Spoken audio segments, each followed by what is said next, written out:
చర్చకు తిరిగి స్వాగతం. తాడూరు గారు అనేక అంశాలు చెప్తూ ఉన్నారు. సో మేము ఎప్పుడు వ్యతిరేకించలేదని చెప్పే ప్రయత్నం మీరు చేస్తున్నారు. కానీ రేణు గారు మాట్లాడుతూ అవిశ్వాస తీర్మానం సందర్భంగా లోక్సభలో టీఆర్ఎస్ నాయకులు మాట్లాడిన అంశాలు, తెలంగాణ ఎన్నికల సమయంలో సోనియా గాంధీ ఇచ్చిన హామీని వ్యతిరేకించిన సందర్భం, ఇవన్నీ ప్రజలు మర్చిపోరు. ఇక పోలవరం విషయంలో కూడా అన్ని విషయాలను ప్రజలు మర్చిపోరని చెప్తున్నారు.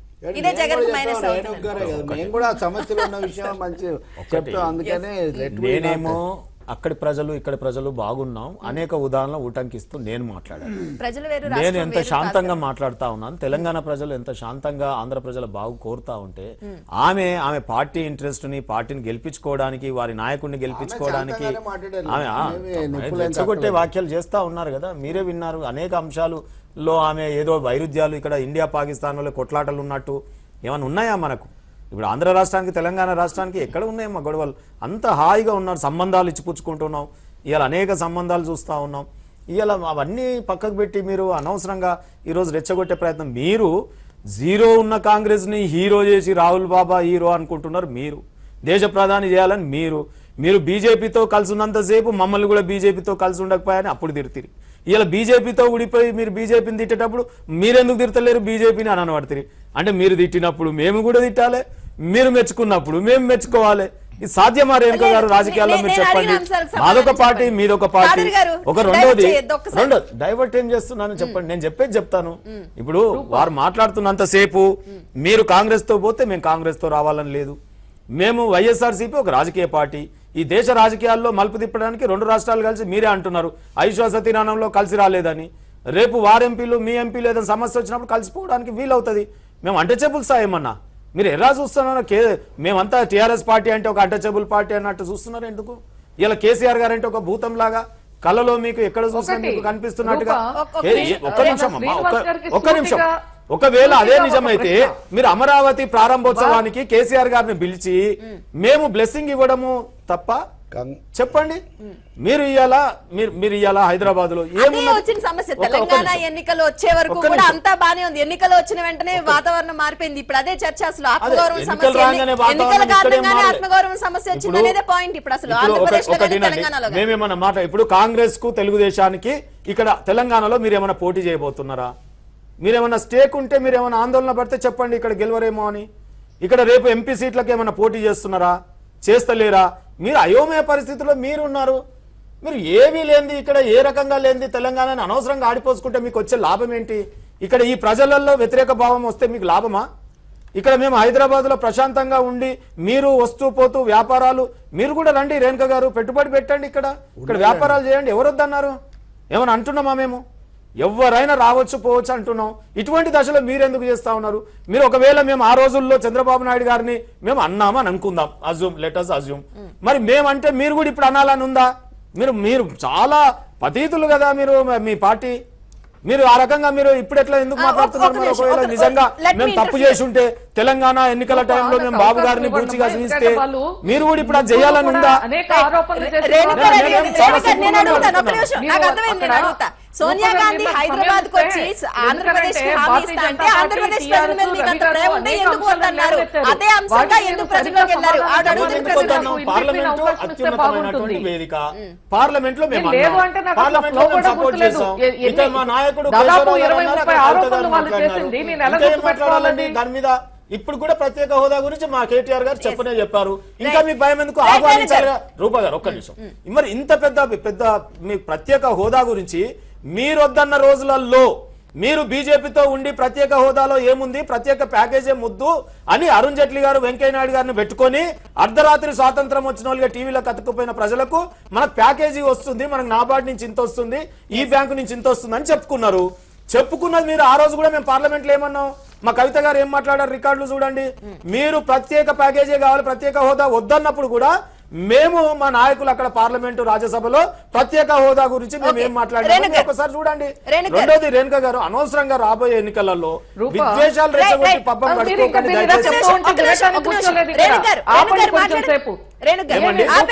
మీరు చర్చను సరిగ్గా సరైన డైరెక్షన్ లో తీసుకెళ్తే బాగుంటుంది. ఆరోపణలు చేస్తున్నంతసేపు మీరు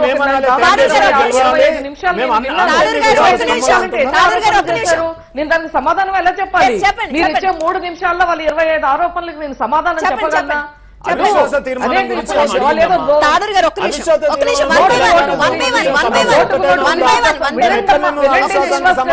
ఇది సరైన పద్ధతి కాదు. మీరు ఎప్పుడు కూడా మీతో ఉన్నటువంటి సమస్య ఇది. అంటే తెలంగాణ వాళ్ళకు ఉన్నదే ఇది, వాళ్ళకి వినటం చేత కాదు. ఈ ఎవరినైనా చూడండి, తెలంగాణ వాళ్ళు దాడి చేయాలనుకుంటున్నారు. మీకు మీ దగ్గర అసలు మీకున్న స్టేక్ ఏంటి ఆంధ్రప్రదేశ్ లో? మీకు ఎందుకు ఆంధ్ర రాష్ట్రం అంటే కక్ష? ఎందుకు మీకు చంద్రబాబు నాయుడు గారు అంటే అంత వ్యతిరేక వైఖరి ఎందుకు? అంటే మీ పబ్బం కలుపుకుంటాం కోసం మీరేదో 4 మంత్రి పదవులు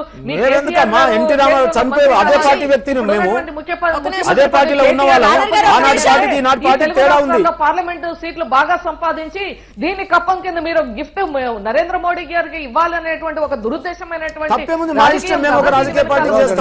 నిజంగా మీకు ఆంధ్రప్రదేశ్ పట్ల సరైన వినండి. మీరు చెప్పినంతసేపు విన్నాం కదా, వినండి. ఈ రోజు నిజంగా మీకు ఆంధ్రప్రదేశ్ పట్ల సానుకూల వైఖరి ఉంటే రేపు మీ ఎన్నికల సందర్భంగా చెప్పండి. తప్పకుండా ఆంధ్రప్రదేశ్ కి ప్రత్యేక తరగతి హోదా ఇవ్వాలని మీ మేనిఫెస్టోలో పెట్టండి, మీ ప్రచారంలోనూ చెప్పండి. అదేవిధంగా వైసీపీ వాళ్ళు కూడా చెప్పించాలి. ఈ రోజు కేటీఆర్ తోటి రోజు ఫామ్ హౌస్ లో మీటింగులు పెట్టి ఇక్కడ అభ్యర్థుల ఎంపిక ఎలా అయితే చేస్తున్నారో ఇక్కడ మేనిఫెస్టో కూడా అక్కడే తయారవుతుంది. కాబట్టి అదే మేనిఫెస్టోలో పెట్టించండి వైసీపీ ద్వారా.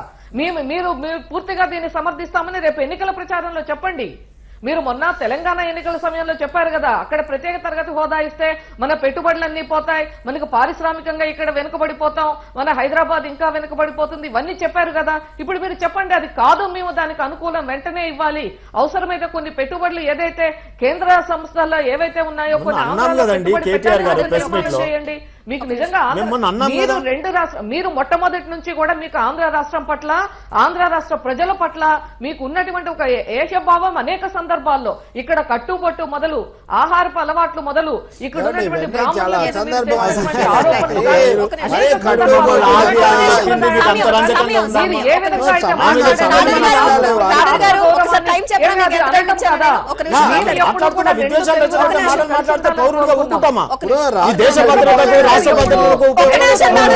కలిసి ఉండాలి, పోవాలి, అభివృద్ధిలో పోటీ పడాలని మేము కోరుకుంటే వినండి రూపా గారు వాళ్ళు అనేక అంశాల మీద ప్రస్తావన చేసినప్పుడు నేను సమాధానం చెప్పవలసినటువంటి అవసరం ఉంది. ఎందుకంటే వాళ్ళు ఓటుకు నోటు గురించి ప్రస్తావిస్తా ఉన్నారు.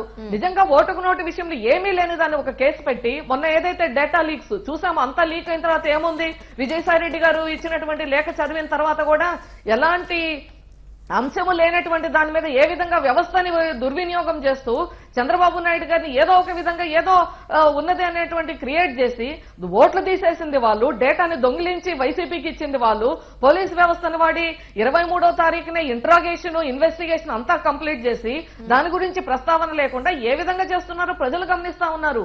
అది మీకు ఆంధ్ర రాష్ట్రం మీద ఉన్నటువంటి వైఖరి. కాబట్టి ఇవన్నిటి గురించి మాట్లాడకుండా ఓటుకు నేటి మీద ఏమీ లేనిది పెట్టారు. ఉంటే మరి ఈ 3.5 సంవత్సరాలు ఎందుకు మాట్లాడలేదు?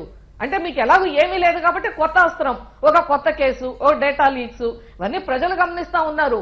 ఈ రోజు ఆంధ్ర రాష్ట్ర ప్రజలు కష్టపడే వాళ్ళు, క్రమశిక్షణతో ఉండేవాళ్ళు, వనరుల్ని పూర్తిగా వినియోగించుకొని మీరు బయటకు పంపినా ఇవాళ అగ్రగామిగా ఉన్నటువంటి ఈర్ష్య ద్వేషం తగ్గించుకోండి. పొరుగు రాష్ట్రం అన్నదమ్ముల్లాగా ఉండాలని ఆ మాటల్లో కాదు చేతల్లో చూపించండి. మీకు నిజంగా ఉంటే పోలవరం మీద మీ ఎంపీ గారు విడిపోయిన తర్వాత ఇంత విద్వేషాన్ని వెళ్ళగక్కే మీకు ఏమన్నా మీకు ఉన్నదా? కలిసి ఉన్నది ఇన్నేళ్ళు కలిసి తెలంగాణలో ఉండి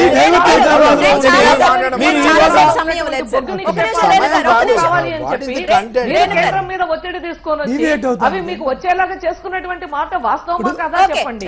మచిలీపట్నం పోర్టు మీద కన్ను వేశారా లేదా చెప్పండి. మీరు డ్రై పోర్టు రాజ్యాంగం లేదు, చట్టాలు లేవు. విరామం తర్వాత బీజేపీ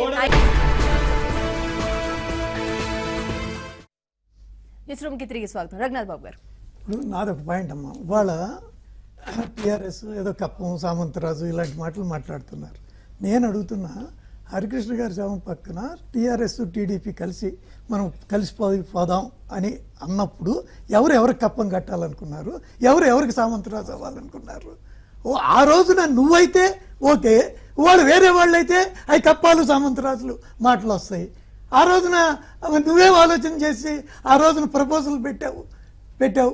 కాబట్టి నీ దగ్గరకు వస్తే ఒక రకంగా, వేరే వాళ్ళ దగ్గరకు వస్తే ఒక రకంగా మాట్లాడినప్పుడు నీ మాటకు విశ్వసనీయత ఉంటుంది. నువ్వు గాల్లోని చేత సృష్టించి ఒక లేని అభూత కల్పన తయారు చేయాలనుకోవడం తప్పితే ఈ మాటలు వితౌట్ ఫౌండేషన్, ఇది అక్కస్తో మాట్లాడే మాటలుగానే ఉంటున్నాయి. కానీ నువ్వు మాట్లాడే మాటలకి ఒక ప్రాతిపదిక ఉండాలా, ఒక కన్సిస్టెన్సీ ఉండాలా, ఆ మాట మీద నిలబడాలా. అవి కాకుండా నీ దగ్గరకు వచ్చేటప్పుడు ఒక రూలు, వేరే వాళ్ళ దగ్గరకు వచ్చేటప్పుడు ఒక రూలు ఉంటే ఆ మాటకి ఎలాగా? ఇద్దరు కూడా కాంట్రాడిక్ట్ చేయలేదు కదా, ఇద్దరు ఒప్పుకున్నారు మేము మాట్లాడుకున్నాం అని. ఒకవేళ నేను మాట్లాడలేదంటే దానికి కొంత విశ్వసనీయత ఉంది. కాబట్టి ఇలాంటి ఏదో విద్వేషాలు రెచ్చగొట్టి ఏదో సాధించాలనుకుంటే నా ఉద్దేశంలో మీరే మాట్లాడండి. మీరు చెప్తున్నారు కన్సిస్టెన్సీ ఉండాలి, ఒక మాట చెప్తే కన్సిస్టెన్సీ ఉండాలంటున్నారు. కరెక్టే. మీరు ఏం చెప్పారు? ఎన్నికల సమయంలో ఏం చెప్పారు? ఎన్నికల ప్రచార సమయంలో నరేంద్ర మోడీ గారు తిరుపతి సభలో ఏం చెప్పారు? ఆ తర్వాత మీ సమక్షంలోనే తయారు చేసినటువంటి మేనిఫెస్టోలో ఏం పెట్టారు?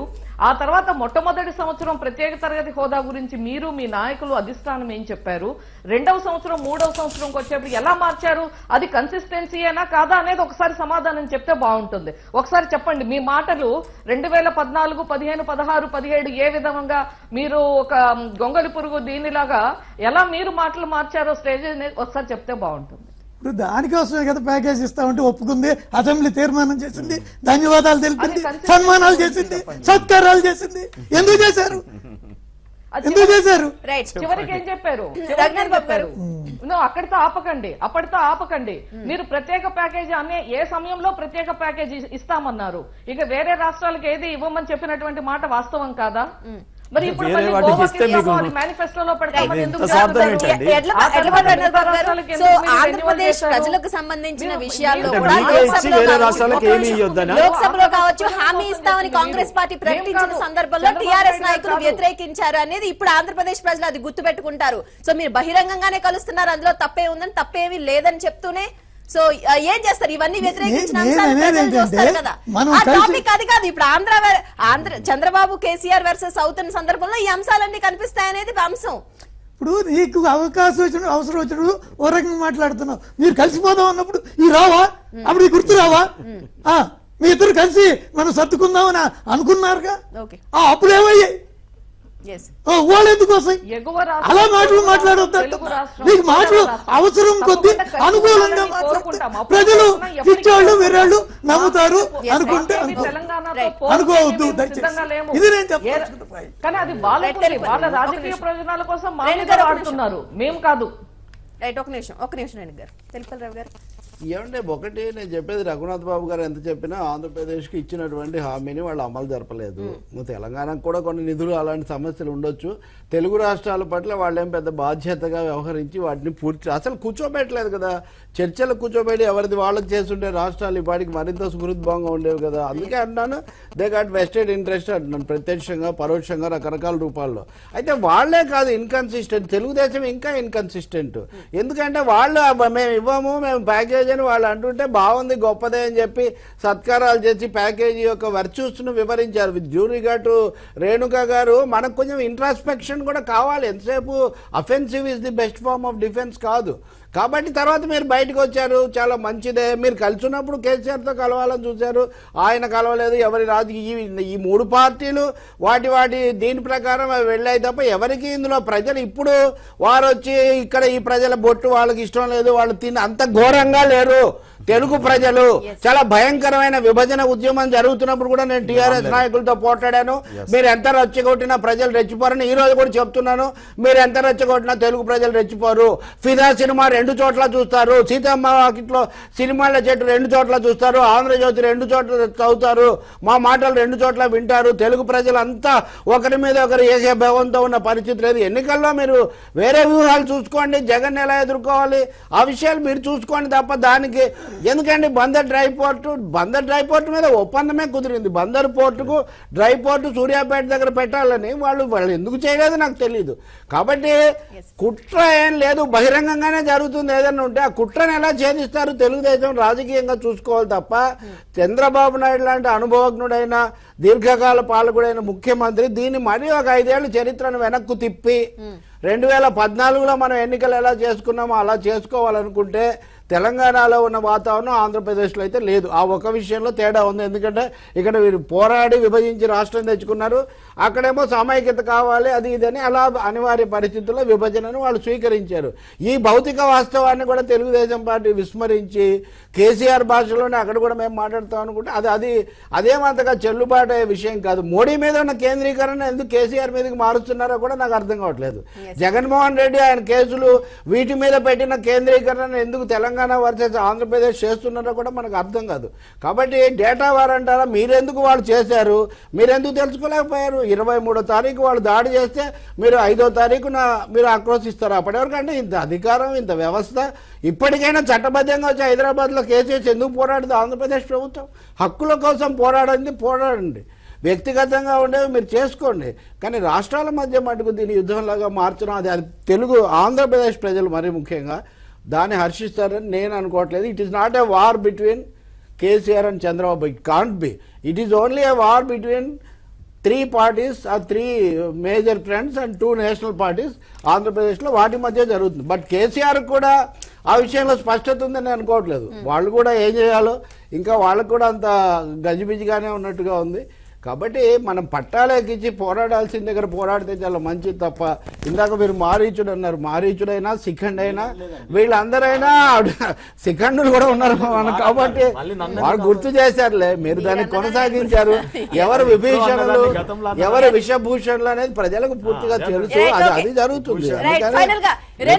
ఇప్పటి వరకు అంతా సవ్యంగా ఉంది, సడన్ గా ఎన్నికల ముందు ఇలా అంటే ప్రజలు నమ్మే పరిస్థితి ఉండదు అని రవి గారు అంటున్నారు. ఏం చెప్తారు? ఇప్పుడు మాకు తెలంగాణలో పార్టీ ఉంది, పార్టీ సంస్థాగతంగా బలంగా ఉంది, మా కార్యకర్తలు ఉన్నారు లక్షలాది మంది, ఇంకా మెంబర్షిప్ మేము 15 లక్షల మంది మెంబర్షిప్ గత సంవత్సరంలో చేసినటువంటి చరిత్ర ఉంది. కాబట్టి మేము తెలంగాణలో వెళ్తాము, పోటీ చేస్తాము, ప్రచారం చేశాము. కానీ ఇక్కడ కేసీఆర్ గారికి ఇక్కడేముంది ఆంధ్ర రాష్ట్రంలో? ఎందుకు ఆయన అంత వ్యతిరేకతతో ఉన్నారు? ఎందుకు ఆయన నేను రిటర్న్ గిఫ్ట్ ఇస్తా, నేను అది చేస్తా, ఇది చేస్తా అని ఎందుకు బెదిరిస్తా ఉన్నారు? ఇక్కడ బెదిరిపోవటానికి ఎవరు సిద్ధంగా లేరు. ఎందుకు జగన్మోహన్ రెడ్డి గారిని అడ్డం పెట్టుకొని, అంటే మేము నరేంద్ర మోడీ గారిని వ్యతిరేకిస్తున్నాం కాబట్టి, ఆంధ్ర రాష్ట్రానికి జరుగుతున్నటువంటి అన్యాయం పట్ల నిలదీస్తున్నాం కాబట్టి, దేశ రాజకీయాల్లో నరేంద్ర మోడీ గారికి వ్యతిరేకంగా ప్రాంతీయ పార్టీలని మిగతా 23 పార్టీలని కూడగట్టి ఇవాళ ఈ దేశ ప్రజలకు ఆల్టర్నేటివ్ ఉంది, మీరెవరూ భయపడనవసరం లేదు నరేంద్ర మోడీ గారికి అని ఒక ప్రచారం ఒక ఇది జరుగుతున్నటువంటి నేపథ్యంలో ఎందుకు కేసీఆర్ గారు ఫెడరల్ ఫ్రంట్ పేరు మీదట యాంటీ బీజేపీ నాయకులను మాత్రమే కలిసి వారికి ఉన్నటువంటి ఓట్ బ్యాంక్ ని చీల్చి వారికి లబ్ధి కలిగే విధంగా చేస్తున్నటువంటిది ఎవరి కోసం అని మేము సూటిగా టీఆర్ఎస్ వాళ్ళని ప్రశ్నిస్తా ఉన్నాము. అదేవిధంగా ఆంధ్రప్రదేశ్కి వచ్చేప్పటికీ అటు కేసీఆర్ గారు కానీ అలాగే ఎంఐఎం ఓవైసీ గారు కానీ ఇప్పుడు మరి కేసీఆర్ మన వైసీపీ అండ్ బీజేపీ కలిపి వీళ్ళు నలుగురు కలిపి మేము ప్రచారం ఒకళ్ళేమో ఆంధ్ర నుంచి ప్రచారం తెలంగాణ నుండి ప్రచారం మనం చూస్తా ఉన్నాము. ఈవేళ ఎవరికి స్పోక్స్ పర్సన్స్ అర్థం కావట్లేదు. వైసీపీకి స్పోక్స్ పర్సన్ కేటీఆర్ గారా, లేదంటే కేసీఆర్ గారికి ఏపీ టీం కింద ఏపీ టీఆర్ఎస్ వింగ్ కింద వైసీపీ ఉన్నదా, లేదా మేము మొట్టమొదటి నుండి చెప్తున్నటువంటి విధంగా బీజేపీకి బి టీం కింద టీఆర్ఎస్ వైసీపీ ఉందా?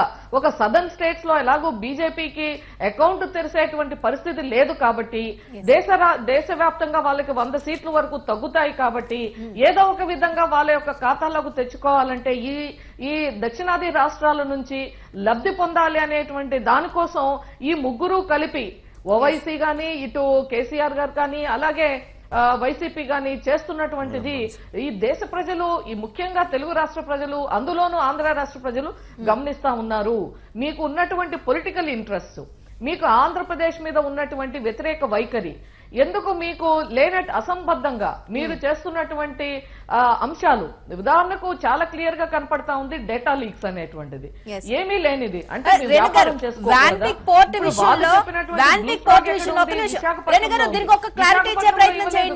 ఇంతకు ముందు రవి గారు మాట్లాడుతూ వాన్పిక్ పోర్టు విషయంలో బహిరంగంగానే డ్రై పోర్టుకి సంబంధించి లావాదేవీలు కావచ్చు, దానికి సంబంధించి చర్చలు కానీ జరిగినాయి. ఇప్పుడు కొత్తగా ఈ అంశాన్ని ఏదో తీసుకుపోతున్నారని చెప్పే ప్రయత్నం చేస్తున్నారని రవి గారు అంటున్నారు. ఏం చెప్తారు? ఇప్పుడు డెఫినెట్ గా తెలంగాణ వాళ్ళకి తీర ప్రాంతం లేదు, పోర్టు లేదు, ఎక్స్పోర్ట్స్ ఇంపోర్ట్స్ జరగాలి అని అన్నా వాళ్ళకి వ్యాపారంలో అనేక రకాలుగా అక్కడ ఉన్నటువంటి కోల్ ఇంపోర్ట్ చేసుకోవాలన్నా ఇంకొకటి ఏదైనా ఎక్స్పోర్ట్ ఇంపోర్ట్స్ చేసుకోవాలన్నా తప్పకుండా వాళ్ళకి అవసరం ఉంది.